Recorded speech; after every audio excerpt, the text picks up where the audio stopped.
Днес ще ви представя едно от най-красивите сребърни съкровища, които са намерени на нашите земи. То датира от периода на 4 век преди Христа и е намерено край село Борово. Това е ритон с протомена кон и е по-богато украсен ритон от другите два, които са били с протомена бик и сфинкс. Използва се за пиене на вино при специални ритуали.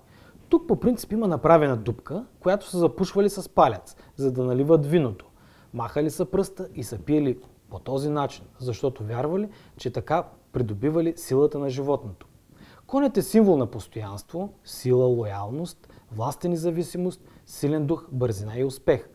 Подарявайки такъв уникален подарък на ваш близък, клиент или бизнес партньор, вие ще оставите дълготрайни впечатления. Може да го подарите с подбрани думи, зависимост от повода и да предадете още по-голямо отношение не само към празнуващия, а и към това творение на изкуството. Изработен е от месинг, посребрен и позлатен. Има сертификат и специално изработена дървена кутия. Ако желаете съвет за подходящи думи или подарък за ваш близък, се свържете с консултант на Treasure, за да ви съдейства. Може да го видите в офисите на Treasure или в неолитното селище на село Неофит Рилски.